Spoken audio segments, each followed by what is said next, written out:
এটুপি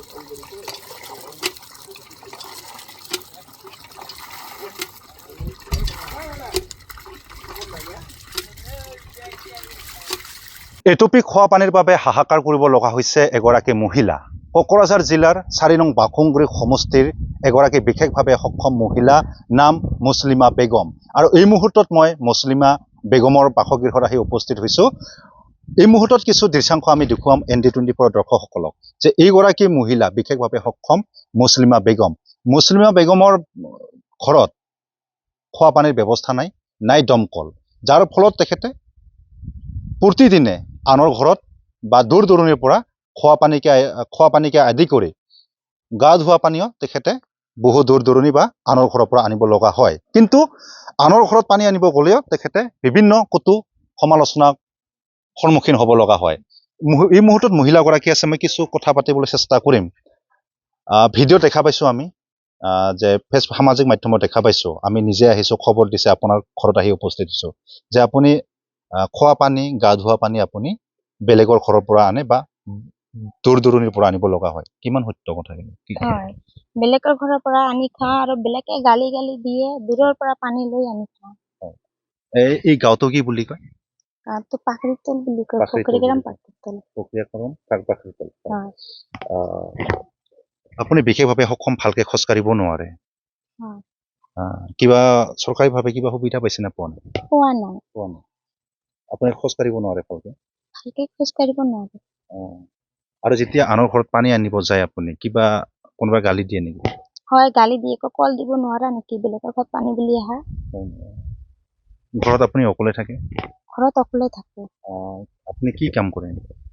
একো কাম নকৰো, এনেও বেলেগৰ ঘৰত যাওঁ, বেলেগে কিবা দিলে আনি খাওঁ।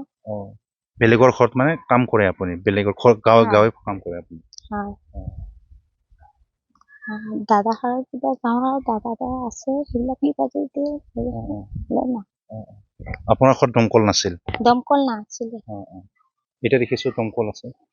আজি দিছো, আজিতো 2টা ভাইটি আছিলে, সিহঁত দেখা গৈছে দূৰৰ পৰা পানী কিয় লৈ আহা, পানী নাই, নিজৰ ঘৰত পানী নাই, বেলেগৰ ঘৰত পানী আনিছো, সেইকাৰণে কৈছে তেনেহলে মই তোমাৰ লগত যোগাযোগ কৰি মই তেনেহলে দিব পাৰিম। দুজন ভাইটিয়ে দমকলটো বনাই দিছে আপোনাক। এতিয়া দমকলটো পোৱাৰ পিছত কেনেকুৱা লাগিছে? ভাল লাগিছে। কিমান দিনৰ পৰা বেলেগৰ ঘৰৰ পৰা আপুনি পানী আনি খাইছে?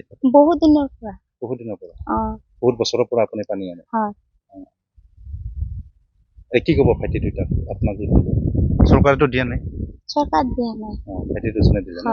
আপোনাক মানে দূৰৰ পৰা আপুনি পানী লৈ আহি আছিল?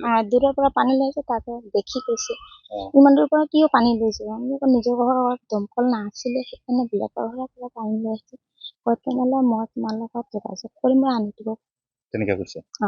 দমকলটো আজি দিছে তুমি?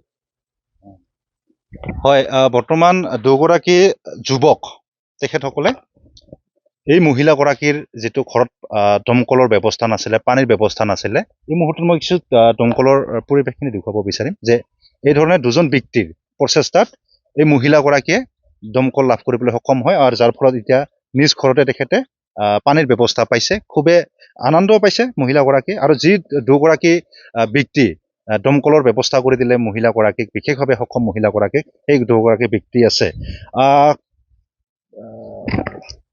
চৰকাৰে নিদিলে বা চৰকাৰে দিব লাগিছিলে দমকল, কিন্তু নিদিলে। আপোনালোকে দুজনৰ প্ৰচেষ্টাত দমকলটো দিলে মহিলাগৰাকীক। কেতিয়াৰ পৰা জানিছিলে যে মহিলাগৰাকীৰ ঘৰত পানীৰ ব্যৱস্থা নাই বুলি? আমি গম পাওঁ, বহুত দিন ধৰি দেখা পাই আছো যে সেই আমাৰ এই গাঁৱৰ এই মহিলাজনী মানে বিশেষভাৱে অক্ষম, খোজকাঢ়াত বহুত কষ্টত খোজকাঢ়ি আছে, ইফালৰ পৰা ইফালে যোৱা। তো ঠিক তেনেকৈ আমি যোৱা 2 দিন আগত হঠাৎকৈ দেখা পালোঁ পানী লৈ আহিছিল দূৰৰ পৰা। তেতিয়া আমি মাত দিলোঁ যে কিয় দূৰৰ পৰা পানী লৈ আহি আছে। তেতিয়া মানে ক'লে যে আমাৰ ঘৰত দমকল নাই, আমি বেলেগৰ পৰা পানী আনিছিলোঁ ঘৰৰ ওচৰৰ পৰা, তো অসুবিধা হয়, বেলেগে বেয়াকৈ কয়, কিবা কয়। আমি যিহেতু দমকল এতিয়া লগাব পৰা নাই, আমি যিহেতু আৰ্থিকভাৱে ইমান সফল নহওঁ, চ' সেইকাৰণে আমি ইয়াৰ পৰা পানী লৈ যাই আছোঁ। তো তেতিয়া আমি দুজনে আলোচনা কৰিলোঁ যে যিহেতু বিশেষভাৱে অক্ষম, দুৰ্ভগীয়া বুলি ক'ব লাগিব, আমি ভাবিলোঁ যে কিবা এটা যদি কৰিব পাৰোঁ।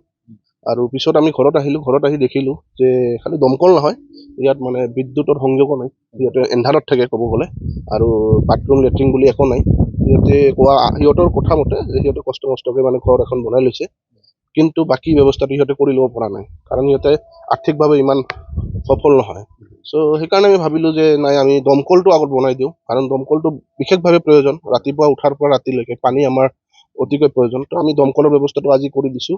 আৰু আমি আশা কৰিছোঁ, সকলোৰে সহায় সহযোগিতা বিচাৰিছোঁ, যদি আগন্তুক দিনত আমি এই বিদ্যুৎ সংযোগ যাতে কৰি দিব পাৰোঁ, কাৰণ বৰ্তমান সময়ত ডিজিটেল ইণ্ডিয়াত সকলোৱে মানে লাইটৰ পোহৰত থাকে।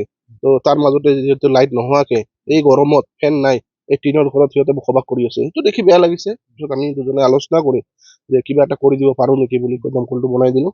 আৰু এতিয়া মই আপোনালোকৰ জৰিয়তে অনুৰোধ জনাম, যদি কোনোবা সদাশয় ব্যক্তিয়ে আগবাঢ়ি আহে আৰু এইখন ঘৰৰ এইগৰাকী মহিলাক যদি সহায় কৰে বিদ্যুতৰ ক্ষেত্ৰত, বা সিহঁতৰ লেট্ৰিন বাথৰুম একোৱেই নাই, এটা বনাইছিলে টেম্পোৱাৰী, বাট সেইদিনা কিবা এটাকে ভাঙি গৈছে এইটো। তো এতিয়া সিহঁতে নাই, সিহঁতৰ লগত আৰ্থিকো নাই বুলি সিহঁতে আমাক জানিবলৈ দিছে। আমি ক'লো ঠিক আছে, আমি চেষ্টা কৰিম, আমি আলোচনা কৰিম। কাৰণ